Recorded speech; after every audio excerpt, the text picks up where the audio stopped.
বিধানসভার মুখ্য সচেতক কল্যাণী সাহা রায়ের স্বামী দীনেশ চন্দ্র সাহার প্রয়াণে গভীর শোক প্রকাশ করেছেন রাজ্যের মুখ্যমন্ত্রী অধ্যাপক ডক্টর মানিক সাহা।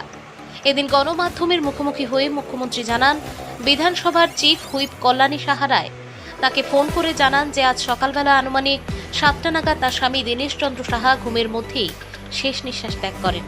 মুখ্যমন্ত্রী আরও জানান, দীনেশ চন্দ্র সাহার বয়স হয়েছিল প্রায় ৭৪ থেকে ৭৫ বছর। তিনি অত্যন্ত একজন সজ্জন, সুশৃঙ্খল এবং রাজনৈতিক ও সামাজিক জীবনে অত্যন্ত পরিচিত ও ঘনিষ্ঠ ব্যক্তিত্ব ছিলেন। মৃত্যুর খবর পাওয়ার সঙ্গে সঙ্গেই মুখ্যমন্ত্রী চিকিৎসক বাবুকে খবর পাঠান এবং পরবর্তীতে নিজে তাঁদের বাড়িতে যান। সাধারণত তিনি সম্পূর্ণ সুস্থই ছিলেন এবং নিয়মিত তাঁর স্বাস্থ্য পরীক্ষা করা হতো বলে জানান মুখ্যমন্ত্রী। তবে ঘুমের মধ্যে হৃদরোগে আক্রান্ত হয়ে তার মর্মান্তিক মৃত্যু হয়েছে। এই আকস্মিক প্রয়াণে রাজনৈতিক ও সামাজিক মহলে গভীর শোকের ছায়া নেমে এসেছে। মুখ্যমন্ত্রী মরহুমের বিদেহী আত্মার চিরশান্তি কামনা করেছেন এবং শোক সন্তপ্ত পরিবার পরিজনের প্রতি গভীর সমবেদনা জ্ঞাপন করেছেন। আমাদের পবিত্র বিধানসভার যিনি চিফ হুইপ কল্যাণী সাহা রায়, উনি ফোন করেছিলেন। আমি তখন ওয়াশরুমে ছিলাম। পরে এসে দেখলাম ওর একটা মিস কল। আমি ফোন করলাম ওনাকে। তারপর বললেন যে এরকম আজকে সকালবেলায় ওনার যে হাজব্যান্ড দীনেশ চন্দ্র সাহা, উনি হঠাৎ করে উনি যা বললেন যে হার্ট অ্যাটাক হয়ে মারা গেছেন। তো ডাক্তারবাবুকে সঙ্গে সঙ্গে খবর দিয়েছেন। যা শুনলাম সকাল 7টার সময় ঘটনাটা ঘটেছে, ঘুমের মধ্যেই ঘটনাটা ঘটেছে। তো আজকে এলাম, দেখলাম, খবর শুনে বলছি আমি আসছি। তো আজকে ওনার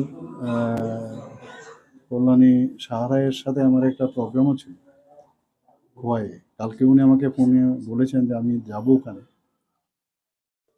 এবং আমি দীনেশবাবুকে যতটুকু জানি অত্যন্ত সজ্জন ব্যক্তি ছিলেন এবং খুব ডিসিপ্লিন লাইফ লিড করতেন। প্রায়শ আমার সাথে দেখা হতো, বিভিন্ন যে অনুষ্ঠান হতো তেলিয়ামুড়া ওনাদের ওই বাড়িতেও বেশিরভাগ আমার দেখা হতো। তো একটা আমাদের কাছে তো কল্যাণী সাহা রায় আমাদের অত্যন্ত বলবো আমি রাজনৈতিকভাবে সহকর্মী, সামাজিকভাবেও আমাদের সাথে খুব পরিচিত একটা মুখ, অত্যন্ত ঘনিষ্ঠ। সেই জায়গায় ওনার এই যে হাজব্যান্ডের যে মৃত্যু আমাদের জন্য একটা বিরাট ক্ষতি হয়ে গেল। এবং বয়সও খুব বেশি একটা বেশি নয়, অ্যাবাউট 74 এরকম, 74-75 এরকম হয়। তো এবং যা বললো ওনাকে নিয়মিত কিন্তু যে কোনো চোখের চিকিৎসা হোক, হার্টের চিকিৎসা হোক, নিয়মিত কিন্তু সেই চিকিৎসা হতো। বাইরে গিয়ে প্রায়শ দেখিয়ে আসতে। কিন্তু যা শুনলাম উনি এমনিতে কিন্তু খুব সুস্থই ছিলেন এবং কোনো অসুস্থতার কথাও বলেনি।